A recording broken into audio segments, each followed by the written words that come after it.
Good morning, guys. It's 8:10 here in Japan, 8:10 a.m. Friday morning. Got a video today. Let's talk about flat Earth and other topics. Big shout out to Thomas Kilma for sending me this article here. Let's take a look real quick. This article is from NASA Earth Observatory. They got a couple of articles in this website, and I'm gonna cover two today. So this is a new map of Antarctica's icy edge. This page contains archived content and is no longer being updated. At the time of publication, it represented the best available science. Yeah, science keeps changing. The image here dates back to July 23rd, 2010. So they have mapped Antarctica, Let's read this part here. So the dramatic improvement provided by the new map is most apparent around the rocky outcrops of the coast. Smattering of ice-encased islands are a common occurrence around Antarctica. The earlier mapping effort had included the rocky outcrops and sometimes icebergs as parts of the ice sheet perimeter, but elevation data and interpretation based on higher resolution, more detailed imagery enabled the researchers to identify the ice perimeter more accurately. To complete its map, the team connected 3.5 million geographic points around Antarctica. The team identified a perimeter for Antarctica's ice of roughly 53,608 kilometers or 33,312 miles. 33 is a very suspect number right here. See, the circumference of Earth is 40,000 kilometers or 24,000 miles.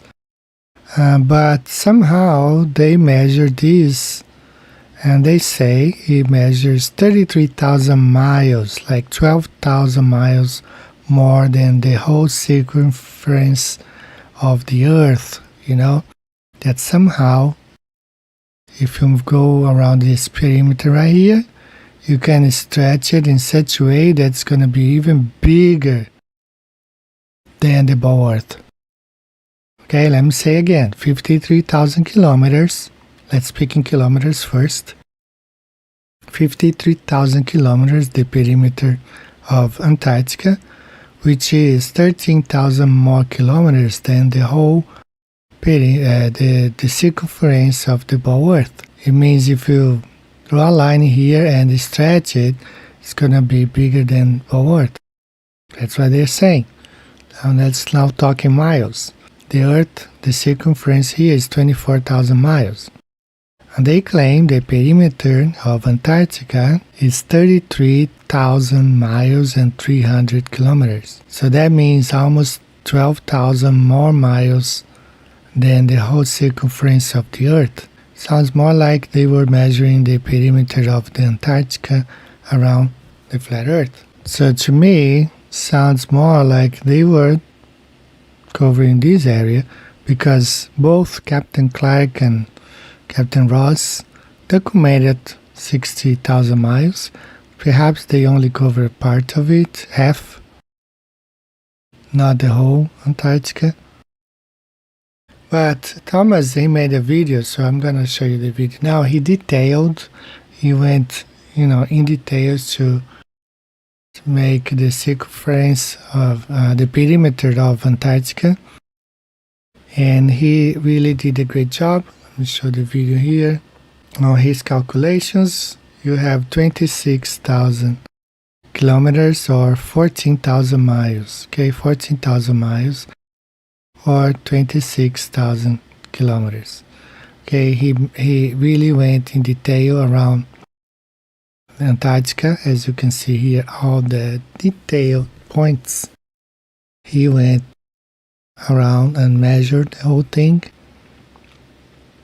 with detail. He skipped one island here or there, but that would not add up to another 20,000 extra miles or nearly 20 27,000 kilometers. So you see, he did a great job detailing it everywhere in Antarctica, all over. And he was able to measure the perimeter of Antarctica.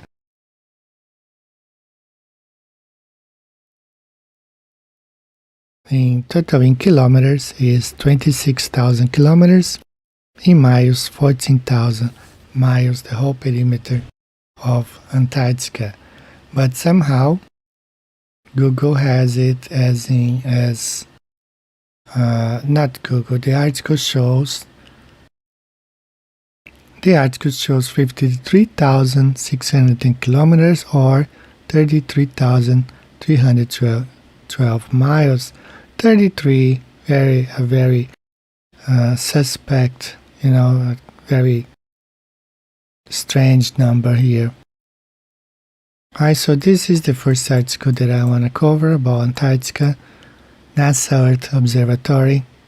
Shout out to Thomas Gilmer. The next one, this article is also from the same website, NASA Earth Observatory. So waves above and below the water. So you have this picture here, atmospheric waves, Indian Ocean, internal waves, sunlight, Western Australia. So two kinds of waves are visible in the image above, yet neither is the kind you are probably familiar with. So let's go right here. Waves form in the atmosphere for a variety of reasons. Sometimes the movement of an air mass over a bumpy feature, a mountain ridge, a volcano, or an island amidst a flat sea. Interesting, NASA. A flat sea. We knew that. Water remains level. You force air to rise or sink, creating ripples in the sky like those propagating across the surface of a pond. Other times, the collision of different air masses will cause a rippling effect. So this is what they are talking about. What else looks like this? Oh yeah, chemtrails. Yeah, chemtrails looks a lot like this. Or HARP waves. Yeah, it does cause something very similar to this. I see here.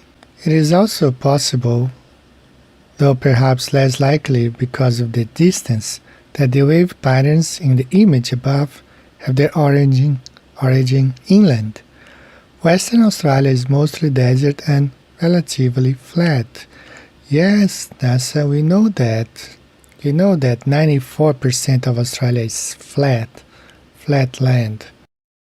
So, this article, I'm not going to finish reading the whole thing. It's probably more flat reference here. But this is the one that I really want to focus on, a flat sea. Flat sea, because oceans are flat. We know that. I also want to cover this one real quick from emails that I get. So, someone sent me a very interesting mail here. Okay, so a big shout out here to Psalm 19. Hi Eddie, I recently came across this hit piece on Flat Earth from Christians professing their belief in about Earth science. Science falsely so called, yes. 1 Timothy 6:20. I find it very disturbing that Living Waters ministry would go to such lengths to discredit and ridicule God's creation by proclaiming heliocentrism, which requires the Big Bang in an infinitely expanding universe that implies the process of creation is never ending. They can't have it both ways. So the thing is, I did try to find the support for the Ball Earth. I couldn't. I went to their website. I don't know exactly if they did this on video or an article. If anybody knows, please place a link below. I want to take a look. But I would be very disappointed. I've been watching their videos. I enjoy the way he approaches some of the professors at university, especially when he corners them like asking about changing species, not evolution of the same kind, but changing species like a cat becoming a dog and so forth. So I always enjoyed the approach. So I would be very disappointed if they took sides and chose the heliocentric Ballworth model, same as that guy Danny Faulkner, pledging allegiance to the ball, to the Vatican Jesuit Masonic model. So I would be very disappointed. But, we have to understand that a lot of those ministries are connected with the system somehow through memberships in secret societies. It's disappointing, yes, but not surprising. Alright guys, so let me see what else I have for today. Let's take a look here. So we have this pilot here. I found it very interesting. I was surprised actually because the original interview only had just over 2,000 views, and one Spanish speaking covered this and they got 18,000 views on their channel. So I just uploaded this 10 hours ago, 993 views. But I'm happy, he is open, he's not embarrassed, and we're gonna try to contact him for Flatten the Curve too. I told Vika to see if he can reach out to him and see if he would be willing to be part of Flatten the Curve too. I also have a pilot, and I'm trying. He's scared of coming forward. He is a flat earther, but where he is right now, he is in a lot of pressure.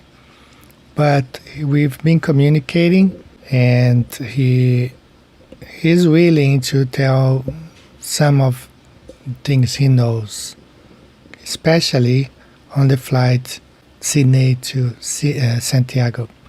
But I don't know if he'll come forward or not. Some pilots are very courageous, but some others, depending on where they are working, it can be threatening. I was in touch with somebody in Brazil who had found a lot of good information, but he was threatened. They threatened his daughter, his family, told him to stop with his researches, otherwise they would do something with his family. And let me go ahead and tell you this, I think I can tell this, they had a programmer, and they created an app. And they took the flight Santiago to Sydney.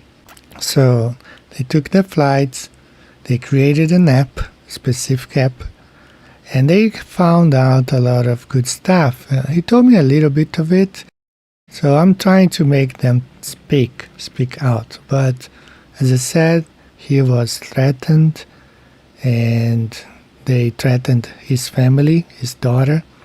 So I understand some of the pilots not willing to come forward. But let's see what's going to happen. So that's all for today, guys. I hope you all have a good day, great weekend. Stay flat, stay strong. See you next time. Bye-bye.